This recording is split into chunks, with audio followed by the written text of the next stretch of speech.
Good morning friends. ನಾವು ಪ್ರಾರ್ಥನೆಯನ್ನು ಮಾಡಿಕೊಳ್ಳೋಣ.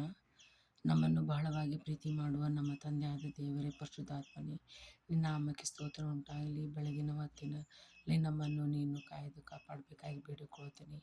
ಈ ವಾಕ್ಯವನ್ನು ಹಂಚುತ್ತಿರುವಾಗ ಎಲ್ಲರ ಹೃದಯದಲ್ಲಿ ಬೀಜವನ್ನು ಬಿತ್ತು ಹಾಗೆ ನೀನು ಮಾಡಬೇಕಾಗಿ ಬೇಡಿಕೊಳ್ಳುತ್ತೇನೆ. ಅನ್ಯರು ಈ ನೋಡುವ ವಿಡಿಯೋದಲ್ಲಿ ಅವರ ಮನಸ್ಸನ್ನು ನೀನು ಬದಲಾಯಿಸಬೇಕಾಗಿ ಬೇಡಿಕೊಳ್ಳೋದು. ನೀನೇ ಅಲ್ಲದೆ ಮತ್ತು ಯಾವ ದೇವರು ಇಲ್ಲ ಸ್ವಾಮಿ. ನೀನೇ ಆದಿಯು ಅಂತ್ಯೂ ಆಗಿದ್ದಿ ಸ್ವಾಮಿ. ನಿನ್ನ ನಾಮಕ್ಕೆ ಸ್ತೋತ್ರ ಸ್ತೋತ್ರ ಉಂಟಾಗಲಿ ಸ್ವಾಮಿ. ಕರ್ತನೆ, ಈ ವಾಕ್ಯವನ್ನು ನೀನು ಆಶೀರ್ವದಿಸಬೇಕಾಗಿ ಬೇಡಿಕೊಳ್ಳಲಾಗಿದ್ದೇನೆ. ನಾನು ಕೇದಕ್ಕಿಂತಲೂ ಬೇಡಿಕೊಂಡಲು ಮುದ್ದು ಮಗನು ನಮ್ಮ ರಕ್ಷಕನಾದ ಯೇಸುವಿನ ಮುಖಾಂತರ ಬೇಡಿ ಹೊಂದಿದ್ದೇನೆ ಸ್ವಾಮಿ. ಆಮೇಲೆ ಇವತ್ತಿನ ದಿವಸ ನಾವು ಪ್ರಾರ್ಥನೆಯ ಬಗ್ಗೆ ನಾವು ಮಾತಾಡಿಕೊಳ್ಳೋಣ. ಪ್ರಾರ್ಥನೆ ಬಗ್ಗೆ ನಾನು ಹೇಳಲಿಕ್ಕಿದ್ದೇನೆ. ಪ್ರಾರ್ಥನೆ ಒಂದು ಉತ್ತಮವಾಗಿರುವಂಥದ್ದು ಜೀವಿತ. ಈ ಪ್ರಾರ್ಥನೆಯಲ್ಲಿ ದೇವರ ಜೊತೆಗೆ ನಾವು ರಿಲೇಷನ್ಶಿಪ್ ವಿತ್ ಗಾಡ್ ಇಲ್ಲದೆ ನಾವು ಬದುಕಿರಲಾರರು. ದೇವರ ಹತ್ತಿರ ನಾವು ಸಂಬಂಧವನ್ನು ಇಟ್ಟುಕೊಳ್ಳಬೇಕು. ನಾವು ಪ್ರಾರ್ಥನೆ ಹಗಲು ರಾತ್ರಿ ನಾವು ಏನು ಮಾಡಬೇಕಂದ್ರೆ ನಾವು ಪ್ರಾರ್ಥನೆಯನ್ನು ಮಾಡಬೇಕಂತೇಳಿ ನಾನು ಇಲ್ಲಿ ನಿಮಗೆ ಹೇಳೋಳಾಗಿದ್ದೇನೆ. ನಾವು ಕನೆಕ್ಷನ್ ವಿತ್ ಗಾಡ್ ನಮಗೆ ಬಹಳವಾಗಿ ಇಂಪಾರ್ಟೆಂಟ್ ಇದೆ. ನಾವೇನು ಬೇಡಿಕೊಳ್ಳುತ್ತೇವೆ ಅದು ನಮಗೆ ದೊರೆಯುವುದು. ಜೀವಿತದಲ್ಲಿ ನಾವು ಕಷ್ಟದ ಜೀವಿತವನ್ನು ನಾವು ಇರಬಹುದು, ಸುಖದ ಜೀವಿತ ಇರ್ಬೋದು. ಜೀವನದಲ್ಲಿ ಪ್ರಾರ್ಥನೆ ಒಂದು ಬಹು ಮುಖ್ಯವಾಗಿರುವಂಥದ್ದಾಗಿದೆ. ಇಲ್ಲಿ ನಾವು ನೋಡುತ್ತೇವೆ, ನಾವು ಇಲ್ಲಿ ಪ್ರಾರ್ಥನೆ ಇಲ್ಲದ ಜೀವಿತ ಹೇಗೆ ಅಂತಂದರೆ ನಾವು ದೆವ್ವನ ಸಂಗಡ ದೆವ್ವ ನಮ್ಮ ಮೈಯಲ್ಲಿ ಹೊಕ್ಕಿರುವಂಥದ್ದು ಪ್ರಾರ್ಥನೆ ವಿತೌಟ್ ಪ್ರೇಯರ್. ಸೊ ಇಲ್ಲಿ ದೇವರ ನಮಗೆ ಇಲ್ಲಿ ಸೈತಾನು ನಮಗೆ ಏನಂತಂದರೆ ನಮಗೆ ಯಾವಾಗಲೂ ಶೋಧನೆಗೆ ಒಳಪಡಿಸುತ್ತಾನೆ. ಮತ್ತು ನಮ್ಮ ಜೀವಿತದಲ್ಲಿ ನಾವು ಸೈತಾನನ ಬಲೆಗೆ ನಾವು ಬೀಳಬಾರದು. ನಾವು ಯಾವಾಗಲೂ ಪ್ರಾರ್ಥನೆಯನ್ನು ಮಾಡಿಕೊಂಡು ಹೋಗಬೇಕು. ಜೀವನದಲ್ಲಿ ಪ್ರಾರ್ಥನೆ ಒಂದು ಮುಖ್ಯವಾಗಿರುವಂಥದ್ದು. ಇಲ್ಲಿ ಹೋಲ್ ವರ್ಲ್ಡ್, ಈಗ ದೇವರು ಸೃಷ್ಟಿ ಮಾಡಿದಿರುವಂತಹ ಈ ಜಗತ್ತಿನಲ್ಲಿ ನಾವು ಈಗ ನೋಡುತ್ತೇವೆ, ಎಲ್ಲರೂ ಅವರು ಫಾರಿನ್ ಕಂಟ್ರೀಸ್ನಲ್ಲಿ ಮಲಗಿರುತ್ತಾರೆ. ಈ ಹೊತ್ತಿನಲ್ಲಿ ಹಗಲಿನಲ್ಲಿ ಅವರು ಮಲಗಿರುವಾಗ ನಾವು ಹಗಲಿನಲ್ಲಿ ಅವರ ಸಂಬಂಧ ಬೇಡಿಕೊಳ್ಳಬೇಕು. ನಾವು ರಾತ್ರಿ ಆದಾಗ ನಾವು ಮಲಗಿಕೊಂಡಾಗ ಅವರು ನಮ್ಮ ಸಲುವಾಗಿ ಬೇಡಿಕೊಳ್ಳುತ್ತಾರೆ. ಸೊ ಒಬ್ಬರಿಗೋಸ್ಕರ ಒಬ್ಬರು ನಾವು ಪ್ರಾರ್ಥನೆ ಮಾಡಬೇಕು. ಪ್ರಾರ್ಥನೆ ಜೀವಿತ ಒಂದು ಬಹು ಮುಖ್ಯವಾಗಿರುವಂಥದ್ದಾಗಿದೆ. ಅದೇ ರೀತಿಯಾಗಿ ನಾವು ಇಲ್ಲಿ ನೋಡಿಕೊಳ್ಳುತ್ತೇವೆ, ಮ್ಯಾಥ್ಯೂ ಚಾಪ್ಟರ್ ಅದು 7:8 ನೋಡುತ್ತೇವೆ. ನಾವು ಬೈಬಲ್ನಲ್ಲಿ ನೋಡುತ್ತೇವೆ, prayer life is very important. ಕೇಳಿರಿ ನಿಮಗೆ ಸಿಕ್ಕುವುದು, ತಟ್ಟಿರಿ ನಿಮಗೆ ತೆರೆಯುವುದು, ಬೇಡಿಕೊಳ್ಳುವನು ಪ್ರತಿಯೊಬ್ಬನು ಹೊಂದುವನಂತ ಹೇಳಿದ್ದಾನೆ. ಬೇಡಿಕೊಳ್ಳುವನು ಪ್ರತಿಯೊಬ್ಬನು ಹೊಂದುವನಂತ ಇಲ್ಲಿ ದೇವರು ಹೇಳುತ್ತಾನೆ. ನಾವೇನು ಕೇಳುತ್ತೇವೆ ದೇವರಿಗೆ ಅದು ನಮಗೆ ದೇವರೇ ಕೊಟ್ಟೇ ಕೊಡುತ್ತಾನೆ. ಈಗ ಜೀವಿತದಲ್ಲಿ ಈಗ ಒಂದು ಬೇಗನೇನೂ ನಮಗೆ ಉತ್ತರ ಸಿಗ್ಬೋದು, ಇಲ್ಲ ಅಂದರೆ ನಮಗೆ ಲೇಟಾಗಿಯೂ ಉತ್ತರ ಸಿಗ್ಬೋದು. ಆಮೇಲೆ ನಮಗೆ ಇನ್ನೂ ಸಿಗಲಾರದೂ ಇರ್ಬೋದು ಉತ್ತರ. ನಾವು ಬೇಡಿಕೊಳ್ಳುತ್ತಾ ಇರಬೇಕು. ಈಗ ನಾವು ದೇವರಲ್ಲಿ ಅಲ್ಲಿ ನಾವು ಪರಲೋಕದಲ್ಲಿ ನಾವು ಏನಂತಂದರೆ ನಾವು ಒಂದು ಅಕೌಂಟನ್ನು ಓಪನ್ ಮಾಡಿ ನಾವು ಪ್ರಾರ್ಥನೆ ಮಾಡುತ್ತಾ ಹೋಗಬೇಕು. ನಾವು ಅಲ್ಲಿ ಹಾಕುತ್ತಾ ಹೋಗಬೇಕು, ಪ್ರೇಯರ್ ಮಾಡುತ್ತಾ ಹೋಗಬೇಕು. ದೇವರು ನಮ್ಮ ಪ್ರಾರ್ಥನೆ ಒಂದು ದಿವಸ ನಮ್ಮ ಪ್ರಾರ್ಥನೆಯನ್ನು ಕೇಳುತ್ತಾನೆ. ಅವನ ವಿಚಾರ, ಅವನ ಆಲೋಚನೆ ಅದು ನಮ್ಮ ಆಲೋಚನೆಗಿಂತಲೂ ಅವನ ಆಲೋಚನೆ ಬಹು ಮುಖ್ಯವಾಗಿರುವಂಥದ್ದು. ಅವನು ನಮ್ಗೆ ಯಾವುದು ಬೇಕು ಯಾವುದು ಬೇಡ ಅಂಥೇಳಿ ಅವನಿಗೆ ಗೊತ್ತಿದೆ. ಅವನು ಅದನ್ನು ನಮಗೆ ಏನು ಮಾಡುತ್ತಾನೆ, ಉತ್ತರವನ್ನು ಕೊಡುವ ದೇವರಾಗಿದ್ದಾನೆ. ಸೊ ಇಲ್ಲಿ ನಾವು ನೋಡುತ್ತೇವೆ, ಇಲ್ಲಿ ಪ್ರಾರ್ಥನೆಯಲ್ಲಿ ಇಲ್ಲಿ ನಾವು ಬೈಬಲ್ನಲ್ಲಿ ನೋಡುವ ಪ್ರಕಾರ ನಾವು ಇಲ್ಲಿ ಓಲ್ಡ್ ಟೆಸ್ಟ್ಮೆಂಟಲ್ಲಿ ನಾವು ನೋಡುತ್ತೇವೆ, ಹನ್ನಳ ಜೀವಿತ ಒಂದು ಉತ್ತಮವಾದ ಜೀವಿತ ಪ್ರಾರ್ಥನಾ ಜೀವಿತವಾಗಿತ್ತು. ಅವಳ ಸವತಿ ಅವಳಿಗೆ ಬಹಳವಾಗಿ ತೊಂದರೆ ಕೊಡುತ್ತಾ ಇದ್ದಳು. ತೊಂದರೆ ಕೊಟ್ಟು ಏನು ಹೇಳುತ್ತಾ ಇದ್ದ ಅಂದರೆ ಅವಳು ನಿನಗೆ ಮಕ್ಕಳಿಲ್ಲ ಅಂಥೇಳಿ ಬಹಳವಾಗಿ ತೊಂದರೆ ಕೊಡುತ್ತಾ ಇದ್ದಳು. ಆದರೆ ಅವಳು ಪ್ರೇಯರನ್ನು ಬಿಡಲಿಲ್ಲ. ಅವಳು ಪ್ರಾರ್ಥನೆ ಮಾಡುತ್ತಾ ಹೋದಳು. ದೇವರ ಹತ್ತಿರ ಬಂದು ಅವಳು ಕೇಳುತ್ತಾ ಹೋದಳು, ನಾನು ಮಗುವನ್ನು ನಿನ್ನ ಸೇವೆಗೋಸ್ಕರ ನಾನು ಒಪ್ಪಿಸುತ್ತೇನೆ, ನನಗೆ ಮಕ್ಕಳು ಅಂತ ಅವಳು ಹೇಳಲಿಲ್ಲ, ಒಂದು ಗಂಡು ಮಗುವನ್ನು ನೀನು ಕೊಡು ಅಂತ ಹೇಳಿದಳು ಅವಳು. ಹೇಳಿದಾಗ ದೇವರು ಅವಳ ಪ್ರಾರ್ಥನೆಯನ್ನು ಕೇಳಿ ಅವಳಿಗೆ ಬರುವ ವರ್ಷ ಒಂದು ಮಗುವನ್ನು ಕೊಟ್ಟನು. ಮತ್ತೆ ಅವಳಿಗೆ ಮಕ್ಕಳಾಯಿತು. ಆ ಮಗುವನ್ನು ಬಂದು ಅವಳು ಒಪ್ಪಿಸಿದಳು. ಇಲ್ಲಿ ದೇವಾಲಯದಲ್ಲಿ ನಾವು ನೋಡುತ್ತೇವೆ ಪ್ರಾರ್ಥನಾ ಜೀವಿತವಾಗಿತ್ತು. ನಾವು ಈಗ ನಮ್ಮ ಜೀವಿತದಲ್ಲಿ ನಾವು ಪ್ರೇಯರ್ ಮಾಡುತ್ತಾ ಇರ್ತೇವೆ, ಕೇಳುತ್ತಾ ಇರ್ತೇವೆ. ದೇವರಿಗೆ ಕೇಳುವಾಗ ನಾವು ಬೇಗನೆ ಉತ್ತರ ಸಿಕ್ಕಲೂಬಹುದು, ಸಿಕ್ಕಲಿಕ್ಕನೂ ಇರಬಹುದು. ಅದು ನಮ್ಗೆ ದೇವರಿಗೆ ಗೊತ್ತು ಅವನು ಯಾವಾಗ ಕೊಡುತ್ತಾನೆ ಅಂತ ಅವನಿಗೆ ದೇವರಿಗೆ ಗೊತ್ತು. ಅದೇ ಆಗಲಿಲ್ಲ ಅಂತ ಹೇಳಿ ಈಗ ನಾವು ಜೀವಿತದಲ್ಲಿ ಏನಾದರೂ ಒಂದು ನಾವು ಕೇಳಿರುತ್ತೇವೆ. ಕೇಳಿರುವಾಗ ಅದು ಆಗಲಿಲ್ಲ ಅಂದ್ಕೂಡ್ಲೆ ನಾವು ಬಿಡಬಾರದು. ಅದನ್ನ ನಾವು ಪ್ರೇಯರ್ ಮಾಡ್ತಾ ಹೋಗಬೇಕು, ಮಾಡ್ತಾ ಹೋಗಬೇಕು, ಮಾಡ್ತಾ ಹೋಗಬೇಕು. ಒಂದು ದಿವಸ ಇಲ್ದ ಒಂದು ದಿವಸ ಅವನು ದೇವರನ್ನು ಕಾಡಿ ಬೇಡಿ ಆದರೂ ಅವನು ಏನು ಮಾಡ್ತಾನೆ ಲಾಸ್ಟಿಗೆ ಅದನ್ನು ಪ್ರೇಯರ್ ರಿಕ್ವೆಸ್ಟನ್ನು ಅವನು ಕೇಳುತ್ತಾನೆ. ನಮಗೆ ಉತ್ತರವನ್ನು ಸಿಕ್ಕುತ್ತದೆ ಪ್ರಾರ್ಥನೆಯಲ್ಲಿ. ನಾವು ನಾವು ದೇವರ ಇಲ್ಲಿ ನಾವು ನೋಡುತ್ತೇವೆ. ಹನ್ನಳ ಪ್ರಾರ್ಥನೆ ಆದ್ಮೇಲೆ ದೆಬೋರಳು ಸಹ ಅವಳು ಒಂದು ಉತ್ತಮವಾದ ಸ್ತ್ರೀಯಾಗಿದ್ದಳು, ನ್ಯಾಯಾಧಿಪತಿಯಾಗಿದ್ದಳು. ಅವಳು ದೇವರ ಹತ್ತಿರ ಪ್ರೇಯರ್ ಮಾಡಿ ಇಸ್ರಾಯೇಲರ ಜನರಿಗೋಸ್ಕರ ಹೋರಾಡಿದಳು. ಹೋರಾಡಿದ ಮೇಲೆ ಅವಳು ಆ, ಆ, ಅವಳು ಅವಳ ನಂತರ ಅಬೀಗಲಳನ್ನು ನೋಡುತ್ತೇವೆ. ಅವಳು ಸಹ ಒಂದು ಉತ್ತಮವಾದ ಸ್ತ್ರೀಯಾಗಿದ್ದಳು. ಅವಳು ಸಹ ಪ್ರಾರ್ಥನಾ ಜೀವಿತವನ್ನು ಅನುಸರಿಸುತ್ತಿದ್ದಳು. ಲೂಕನ ಬರೆದ ಸುವಾರ್ತೆ 2:36-39ರಲ್ಲಿ ನಾವು ನೋಡುತ್ತೇವೆ. ಅನ್ನಳು ಅನ್ನುವಂತಹ ಒಬ್ಬ ಹೆಂಗಸು. ಅವಳು ಅವಳು ವಿಧವೆಯಾಗಿದ್ದಳು. 84 ವರ್ಷ ಅವಳಿಗೆ ಪ್ರಾಯ. ಅವಳು ಹಗಲು ರಾತ್ರಿ ಅವಳು ಸೇವೆಯನ್ನು ಮಾಡುತ್ತಾ ಇದ್ದಳು. ದೇವಾಲಯದಲ್ಲಿ ಸೇವೆಯನ್ನು ಮಾಡುತ್ತಾ ಇದ್ದಳು. ಆಗ ಸೇವೆಯನ್ನು ಮಾಡುವಾಗ ದೇವರು ಅವಳಿಗೆ ಅಷ್ಟು ಜೀವಿತ ವಿಧವೆಯಾಗಿದ್ದಳು. ಅವಳು ಅಷ್ಟು ಜೀವ ಇದು ಇತ್ತು ಅವಳಿಗೆ.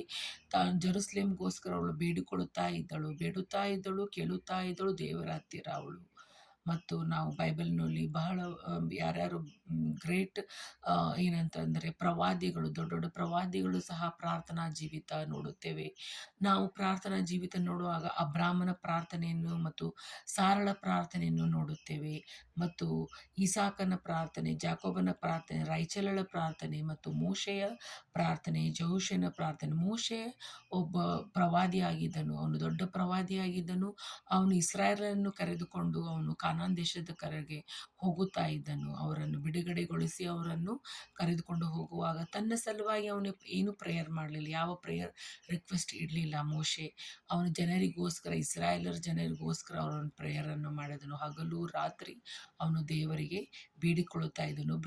ದೇವರು ತಟ್ಟನೆ ಅವನ ಪ್ರಾರ್ಥನೆಯನ್ನು ಕೇಳಿ ಅವರಿಗೆ ಉತ್ತರವನ್ನು ಕೊಡುತ್ತಾ ಇದ್ದನು. ಅದೇ ರೀತಿಯಾಗಿ ಎಲಿಜನ ನೋಡುತ್ತೇವೆ ನಾವು. ಅವನು ದೇವರ ಹತ್ತಿರ ಮಾತನಾಡುತ್ತಿದ್ದನು, ಪ್ರೇಯರನ್ನು ಮಾಡುತ್ತಿದ್ದನು ದೇವರಿಗೆ.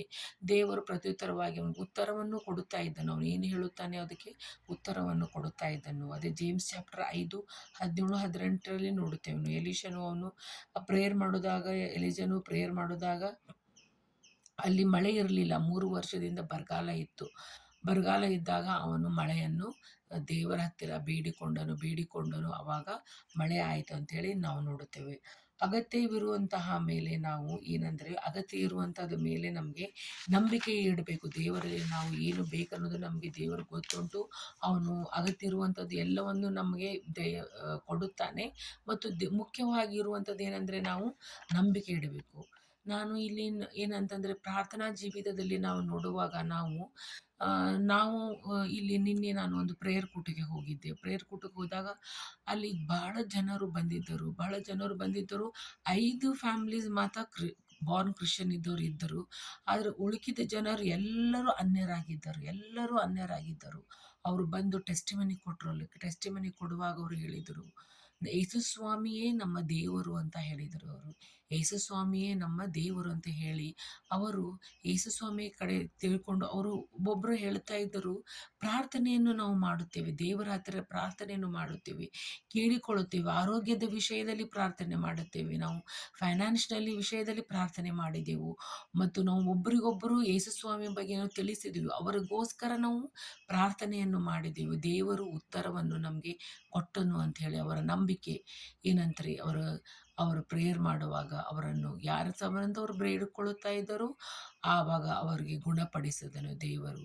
ಎಷ್ಟು ಮಂದಿ ಅನ್ಯರು ದೇವರು ಪ್ರಾರ್ಥನಾ ಜೀವಿತದಲ್ಲಿ ಕಳೆಯುತ್ತಾ ಇದ್ದಾರೆ.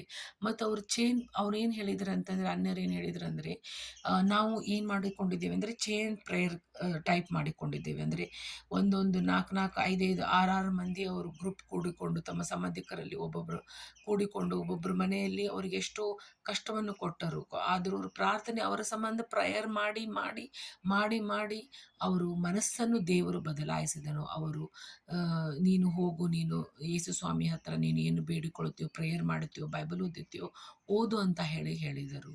ಇಲ್ಲಿ ಪ್ರಾರ್ಥನೆಯಲ್ಲಿ ಜೀವಿತ ಪ್ರಾರ್ಥನೆ ಮಾಡುತ್ತಾ ಅವರು ಎಷ್ಟು ಜನರು ಹೇಳಿದರು ತಮ್ಮ ಪ್ರಾರ್ಥನಾ ಜೀವಿತ ಬಗ್ಗೆ ಅವರು ಟೆಸ್ಟಿಮನಿ ಕೊಟ್ಟರು.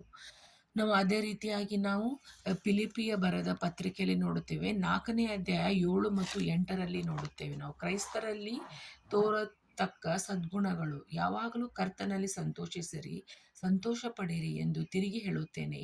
ನಮ್ಮ ಸ್ಮರಣೆಯು ಎಲ್ಲ ಮನುಷ್ಯರಿಗೆ ಗೊತ್ತಾಗಲಿ, ಕರ್ತನು ಹತ್ತಿರವಾಗಿದ್ದಾನೆ. ಯಾವ ಸಂಬಂಧವಾಗಿ ಚಿಂತೆ ಮಾಡದೆ ಸರ್ವ ವಿಷಯದಲ್ಲಿ ದೇವರ ಮುಂದೆ ಕೃತಜ್ಞತಾ ಸ್ತುತಿಯನ್ನು ಪ್ರಾರ್ಥನೆ ವಿಜ್ಞಾಪನೆಗಳನ್ನು ಮಾಡುತ್ತಾ ನಿಮಗೆ ಬೇಕಾದದನ್ನು ತಿಳಿಯಪಡಿಸಿರಿ. ಆಗ ಎಲ್ಲ ಗ್ರಹಿಕೆಯನ್ನು ಮೀರುವ ದೇವ ಶಾಂತಿಯು ನಿಮ್ಮ ಹೃದಯಗಳನ್ನು ಯೋಚನೆಗಳನ್ನು ಕ್ರಿಸ್ತ ಯೇಸುವಿನಲ್ಲಿ ಕಾಯುವುದು ಅಂತ ಹೇಳಿ ಇಲ್ಲಿ ನಾವು ಫಿಲಿಪಿ 4:7-8ರಲ್ಲಿ ನೋಡುತ್ತೇವೆ. ನಾವು ಯಾವುದೇ ನಾವು ಬಹಳವಾಗಿ ಚಿಂತೆ ಮಾಡೋದ ಬೇಡ. ನಾವು ದೇವರ ಮೇಲೆ ಡಿಪೆಂಡ್ ಆಗೋಣ. Let us depend upon God. God will answer our prayer. ದೇವರು ನಮ್ಮ ಪ್ರಾರ್ಥನೆಯನ್ನು ಕೇಳೋನಾಗಿದ್ದಾನೆ. ಅದೇ ರೀತಿ ಹಬ್ಬುಕನು ಬರೆದ 1:11ರಲ್ಲಿ ನಾವು ನೋಡುತ್ತೇವೆ, ನಾವು ದೇವರ ಶಕ್ತಿಯ ಮೇಲೆ ನಾವು ಡಿಪೆಂಡ್ ಆಗಬೇಕಂತ ಹೇಳಿ ನಾವು ಹಬ್ಬುಕನು 1:11ರಲ್ಲಿ ನೋಡುತ್ತೇವೆ. ನಾವು ನಮ್ಮ ನಮ್ಮ ಇದರ ಸಲುವಾಗಿ ಸ್ಟೇಟಸ್ ಮೇಲೆ, ಅದರ ಮೇಲೆ, ಹೊರಗಿನ ತೋರಿಕೆ ಮೇಲೆ, ನಾವು ಬೇರೆ ಮನುಷ್ಯರ ಮೇಲೆ ನಾವು ಡಿಪೆಂಡ್ ಆಗೋದು ಬೇಡ. ದೇವರ ಮೇಲೆ ನಾವು ಡಿಪೆಂಡ್ ಆಗೋಣ. ಪ್ರಾರ್ಥನೆಯನ್ನು ಮಾಡೋಣ. ದೇವರು ನಮ್ಮ ಪ್ರಾರ್ಥನೆಯನ್ನು ಕೇಳುವವನಾಗಿದ್ದಾನೆ. ದೇವರ ಚಿತ್ತ ಇದ್ದರೆ ಅವನು ಕೊಟ್ಟೇ ಕೊಡುತ್ತಾನೆ. ಅವನಿಗೆ ಗೊತ್ತಿದೆ ನಮಗೆ ಯಾವುದು ಕೊಡಬೇಕು, ಯಾವುದು ಕೊಡಬಾರದು ಅಂತ ಹೇಳಿ ಅವನಿಗೆ ಗೊತ್ತಿದೆ. ಅದೇ ರೀತಿಯಾಗಿ ನಾವು ಇಲ್ಲಿ ನೋಡುತ್ತೇವೆ, ಅದು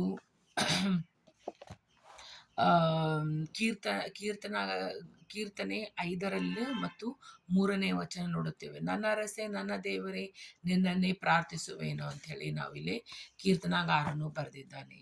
ಮತ್ತು ಕೀರ್ತನೆ 119, 105ರಲ್ಲಿ ಸಹ ನಾವು ನೋಡುತ್ತೇವೆ, ಪ್ರಾರ್ಥನೆ ಜೀವಿತ ಬಹು ಮುಖ್ಯವಾಗಿರುವುದು. ಪ್ರಾರ್ಥನೆ ಮಾಡಿದರೆ ದೇವರು ನಿಮ್ಮ ಪ್ರಾರ್ಥನೆಯನ್ನು ಕೇಳುತ್ತಾನೆ ಅಂತೇಳಿ ನಾವು ಇಲ್ಲಿ ನೋಡುತ್ತೇವೆ. ದೇವರು ತನ್ನ ಚಿತ್ತ ತಿಳಿಸುತ್ತಾನೆ. ಗಾಡ್ ಅಪಾಯಿಂಟ್ ಟೈಮ್ನಲ್ಲಿ ನಮಗೆ ದೇವರು ಯಾವ ಟೈಮ್ ನಿಗದಿಪಡಿಸಿದ್ದಾನೋ ಆವಾಗ ನಮಗೆ ವಿ ರಿಸೀವ್ ದ ಆನ್ಸರ್. ನಮಗೆ ದೇವರು ಉತ್ತರವನ್ನು ನಮಗೆ ಕೊಡುತ್ತಾನೆ. ನಾವು ಅತಿಯಾಗಿ ಕೇಳುವುದರಿಂದಲೂ ನಮಗೆ ಉತ್ತರವನ್ನು ಕೊಡುತ್ತಾನೆ. ಅತಿಯಾಗಿ ಕೇಳುವುದರಿಂದ ನಮ್ಗೆ ಏನು ಮಾಡುತ್ತಾನೆ, ದೇವರು ನಮಗೆ ಪ್ರಾರ್ಥನೆಗೆ ಉತ್ತರವನ್ನು ಕೊಡುತ್ತಾನೆ ಅಂಥೇಳಿ ನಾವು ಇಲ್ಲಿ ನೋಡಬಹುದು. ಆಮೇನ್. ನಾವೀಗ ಪ್ರಾರ್ಥನೆ ಮಾಡಿಕೊಳ್ಳೋಣ. ನಮ್ಮನ್ನು ಬಹಳವಾಗಿ ಪ್ರೀತಿ ಮಾಡುವ ನಮ್ಮ ತಂದೆಯಾದ ದೇವರೇ, ಈ ವಾಕ್ಯವನ್ನು ನಾನು ಹಂಚಿದಾಗ ಯಾರ್ಯಾರ ವಿಡಿಯೋನು ನೋಡುತ್ತಾ ಇದ್ದರೋ ಅವರ ಮನಸ್ಸಿನಲ್ಲಿ ನೀನು ಕಾರ್ಯವನ್ನು ಮಾಡಬೇಕಾಗಿ ಬೇಡಿಕೊಳ್ಳಲಾಗಿದ್ದಾನೆ ಸ್ವಾಮಿ. ಈ ಪ್ರಾರ್ಥನೆಯ ಬಗ್ಗೆ ಅವರು ತಿಳುವಳಿಕೆ, ಯಾರಿಗೆ ಅನ್ಯರಿಗೆ ತಿಳುವಳಿಕೆಯಲ್ಲೂ ಅವರಿಗೆ ಮನಸ್ಸಿನಲ್ಲಿ ಕಾರ್ಯ ಮಾಡಬೇಕಾಗಿ ಬೇಡಿಕೊಳ್ಳೋದು. ನೀನೇ ಒಬ್ಬನೇ ದೇವರು ಅಂತ ಅವರಿಗೆ ಗೊತ್ತಾಗುವ ಹಾಗೆ ಕೃಪೆಯನ್ನು ತೋರಿಸಬೇಕಾಗಿ ಬೇಡಿಕೊಳ್ಳುತ್ತೇನೆ. ಕರ್ತನೆ, ನಿನ್ನ ಕೃಪೆಯಿಂದ ನಾವು ಈ ಜಗತ್ತಿನಲ್ಲಿ ಇದ್ದೇವೆ ಸ್ವಾಮಿ. ನಿನ್ನ ಕೃಪೆಯಿಂದಲೇ ನಾವು ವಾಸ ಮಾಡುತ್ತಾ ಇದ್ದೇವೆ ಸ್ವಾಮಿ. ಕರ್ತನೆ, ನಿನ್ನ ನಾಮಕ್ಕೆ ಸ್ತೋತ್ರ ಉಂಟು. ಯಾರ್ಯಾರು ವಿಡಿಯೋಗಳನ್ನು ನೋಡುತ್ತಾ ಇದ್ದಾರೆ ಅವರೆಲ್ಲರನ್ನು ಆಶೀರ್ವದಿಸಿ. ಎಷ್ಟೋ ಮಂದಿಗೆ ಆರಾಮಿಲ್ಲ, ಈಗ ಎಷ್ಟೋ ಕ್ಯಾನ್ಸರ್ ಪೇಷಂಟ್ನಿಂದ ಬಳಲುತ್ತಾ ಇದ್ದಾರೆ. ಅವರನ್ನು ನೀನು ಕಾಯ್ದು ಕಾಪಾಡಬೇಕಾಗಿ ಬೇಡಿಕೊಳ್ಳುತ್ತೇನೆ. ಎಷ್ಟೋ ಭಯಂಕರವಾದ ರೋಗದಿಂದ ಬಳಲುತ್ತಾ ಇದ್ದಾರೆ. ಅವರೆಲ್ಲರನ್ನು ನೀನು ಕ್ಷೇಮ ಪಡಿಸಬೇಕಾಗಿ ಬೇಡಿಕೊಳ್ಳಲಾಗಿದ್ದೇನೆ ಸ್ವಾಮಿ. ನಾನು ಕೇಳೋದಕ್ಕಿಂತಲೂ ಬೇಡಿಕೊಂತಲೂ ಮುದ್ದು ಮಗನು ನಮ್ಮ ರಕ್ಷಕನಾದ ಯೇಸುವಿನ ಮುಖಾಂತರ ಬೇಡಿ ಹೊಂದಿದ್ದೇವೆ ಸ್ವಾಮಿ. ಆಮೇನ್.